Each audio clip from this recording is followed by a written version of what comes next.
We're going to ask Niles Neudecker, he's the director at Walmart Data Ventures, and Amy Emerson, she's also a director at Walmart Ventures, and their topic is From Novice to Expert, Optimizing Research Design. So welcome them on stage. Hey everybody. It's amazing that you all made it through the day. Can I get a quick temperature check, not of your ears, but a temperature check on how many presentations have you seen today? Can you give a hands up, 5 presentations at least? 5 and more? Wow, 8 and more? 10 and more? Okay, so a lot of presentations today, and I think I spoke with at least 20 companies here. And what is the overarching theme in all these conversations? And you know it, right? It is 2 letters. The first letter is, you can shout it out really loud, come on, A! And the second letter, okay, it is. So we talked about a lot of AI today in all the conversations here, and there was only one conversation I had where we talked about another topic. And that conversation about the other topic was about the need for a better crafted research design. And you might think, oh my God, that's so boring. It's not, because if you're using all these new AI tools and you have no understanding of proper market research, then it's garbage in, garbage out. And this is what we want to talk about today, how to optimize research design for better and faster business decisions. Amy and I, we will speak about our thinking, but also we will have a case study later today. Spoiler alert, it's about Mondelez. So if you succeed staying on the session for 8 more minutes, you will get to a case study. That's what I can promise for today. Okay, that's us. So I started with Walmart Data Ventures around a year ago. And what I learned from the very beginning, and was really stuck with me, was a quote from our CEO, Doug McMillan. And Doug was saying, the customer is why we are here. Understanding their needs, wants, and desires is critical to our success. And the reason why that resonated so much with me is because I spent the last 15 years of my life in market research. And I was developing research solution for marketing managers to better understand the why behind the purchase, the why behind choosing a certain brand. And I also see some of my former colleagues here. It's fantastic. So you can really tell this is my passion, but I also realized when joining Walmart Data Ventures, there's a little bit more complexity than I had experienced before. And here's a flavor of that complexity when it comes to the different shopping options that shoppers have today. And a quick question, is someone from Dallas here? Wow. Have you tried the drone delivery that is available in the Dallas region?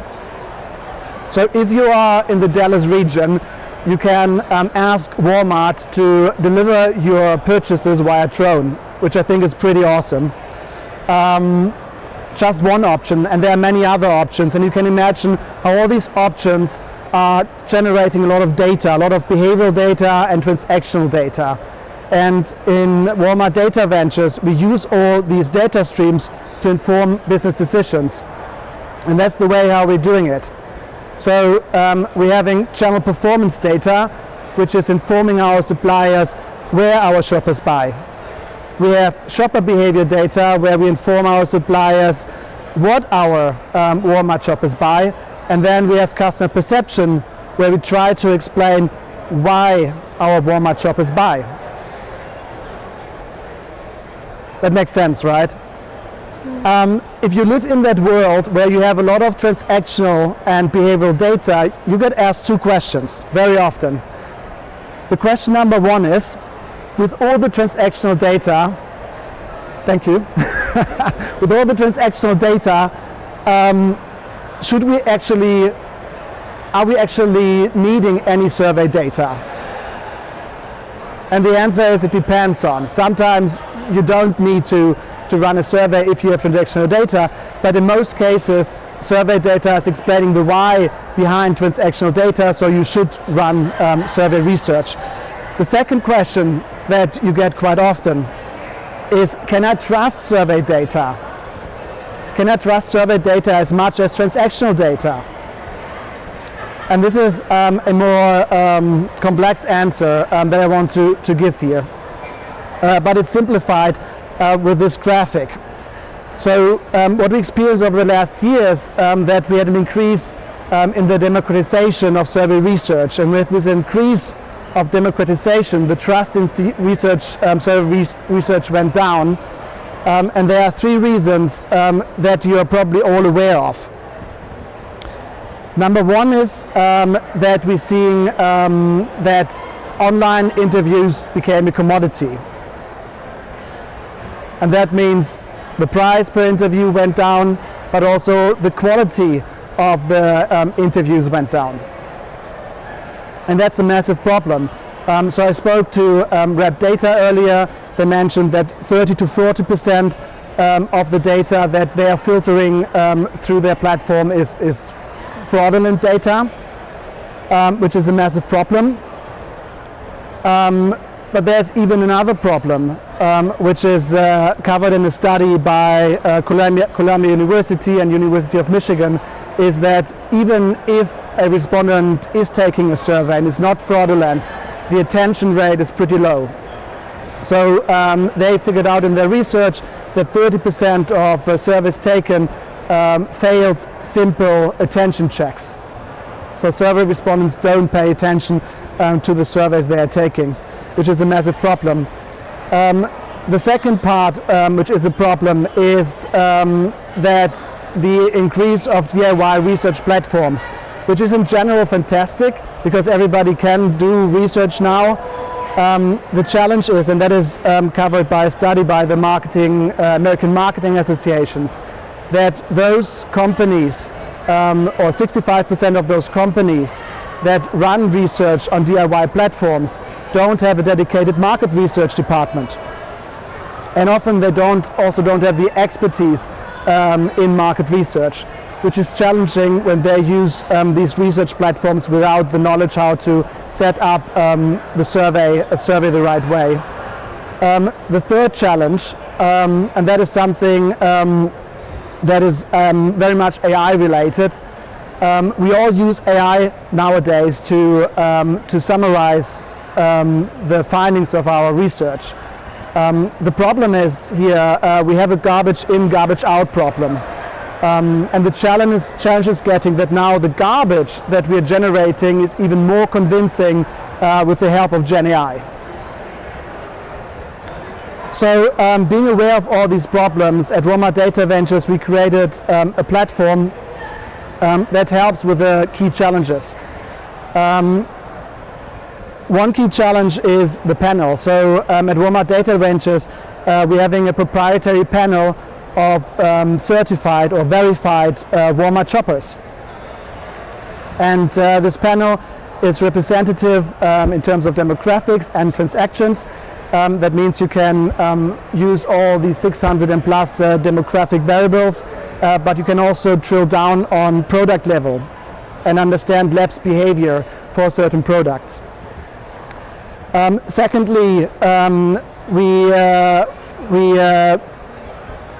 and that's probably the most interesting part, and Amy will speak about that in a minute, is that we have an expert research team that is not only informing the research and generating templates that our suppliers can use, but also when our suppliers feel like they need additional expertise, they can reach out to Amy's team to ask for that expertise, to ensure that we have well-crafted research design.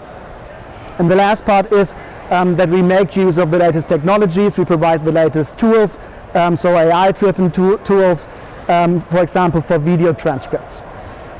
So with this overview, I'm handing over to Amy to speak about Mondelez. Perfect. Just double checking in our silent disco. You guys can hear me okay? Fabulous. Perfect. All right.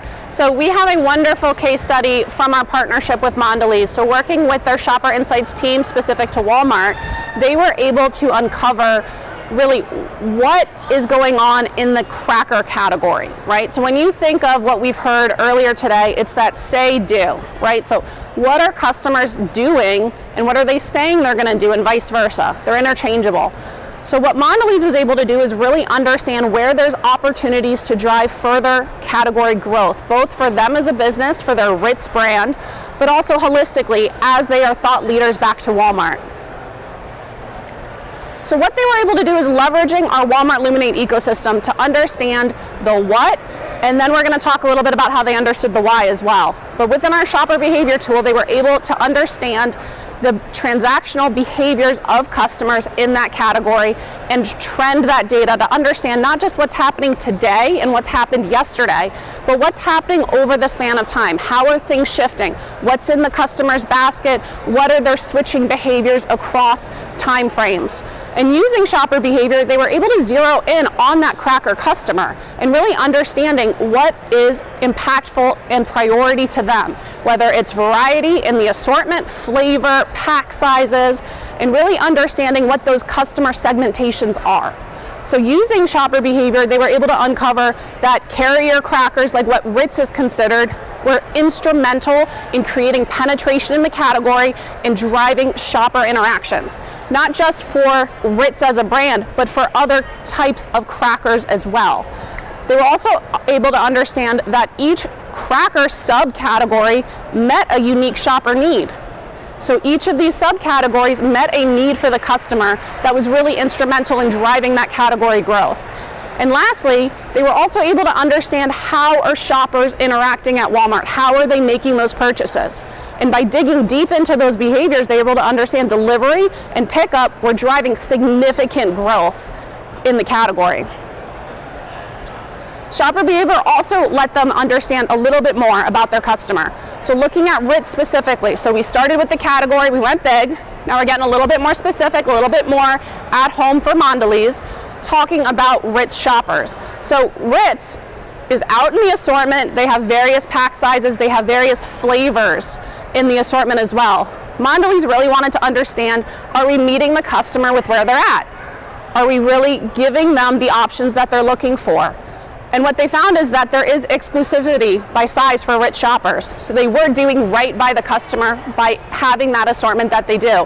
And also, flavors were huge for customers. They were finding that it wasn't just they were buying the products and buying those flavors, but they were repeat purchasing them as well. Now they know the what. They know what's happening. They understand what's going on in the store, what's going on digitally. Now they can go and talk to customers directly using our customer perception tool and understanding that why. So this is where, when we talk about that marriage of primary and secondary research, it's really impactful because you might have a question, a business question you want to answer, and it's leveraging the data at your fingertips that can help you drive that story you want to tell and getting really prescriptive with your primary research. So you're not asking a 30-minute survey to customers, answering all of these different questions. Hey, what do you think of this flavor? You already know what they think of that flavor. You have their behaviors because you see they're repurchasing it. With customer perception, they were able to actually talk to our verified customers. So they were talking to customers who within the last week we know have been at a Walmart and made a purchase in the category. And by doing so, they were able to really identify from recent purchasers in the category what is their experience. So what brands are they thinking of? By doing so, they found that Ritz was a signpost brand for the category, which really helps Mondelez in strengthening their relationship with Walmart by showcasing to them, we're important to be here, and we're here to not just provide our product to customers, but we're here to help you as Walmart continue to meet the customer where they're at. And they also were able to get a little bit more insight onto those flavors. So what do customers know about the flavors that are offered? What more can they do to continue to meet the customer with that flavor profile? Mondelez, of course, didn't really stop there, right? So we're just talking about one category that they were leveraging. But all of the data and insights that they were able to fuel from Walmart Luminate really told them a fantastic story about the need states of customers, whether it's entertaining, using Ritz and crackers as just an ingredient, and really understanding what a long-term plan can look like, both for them as a business, at Walmart, but also beyond Walmart, right? So really looking at this as a long-term plan, they were able to identify omni-channel shopping journey as something they want to double tap and double click into, right? So there's opportunities there for them of over $200 million. How can they take advantage of that? How can they leverage that to their advantage? Also seasonal moments, so talking about meeting the customer where they're at. How can they help customers during those seasonal moments like Thanksgiving, upcoming holidays, to really find an opportunity to create that purposeful collaboration? And lastly, through our partnership, Walmart Data Ventures and Walmart Connect, they're also able to leverage these insights to drive advertising activation on Walmart.com. So really understanding from that digital journey how they can meet customers with advertisements that's going to fuel them to then go and make a purchase. So overall, the success of using the data and the insights drove them to have a deeper, richer understanding of other categories. So moving on, they have crackers now, they have the story for crackers. Now they're able to go and use this as a framework for other categories as well that they play in. So what Mondelez in this case study I find really shows is how you should start with your end in mind, right? So start with that business question you want to answer and really make sure that you're making decisions based on what your end goal is and not the other way around. And by doing so, you're going to be able to ask yourself a lot of why questions, right? So we want to understand this. Well, as part of that, you're going to say, well, why is my customer doing this? Why should we do this? Why should we do that? You're going to ask yourself a variety of why questions that's going to help frame out your pathway forward. And then you can use the data that you have at your fingertips through Walmart Luminate to answer many of those questions and then understand what do you still not know those answers of, and leverage primary research to really maximize your insights. So really focusing in on those why questions and making sure you're answering questions with data you already have available, that you don't have to worry about that say-do mentality, but really driving that human-centric approach and that customer-centric approach by talking to customers where they're at, knowing what they're already doing. So Niels is gonna give us a quick little Loop. ending. Yeah, so we are closing the loop. So we are going back to the Doug Macmillan quote from the beginning. The customer is why we are here. And we aim to help our suppliers to get a deeper understanding of their customers to enable better and faster business decisions. And technology, AI, yes, very important, and we also make use of that, and we make a lot of use of that. But what's even more important, and Amy showed that and demonstrated that, is a well-crafted research design. These are my last words for today. Enjoy the rest of the conference. Thank you.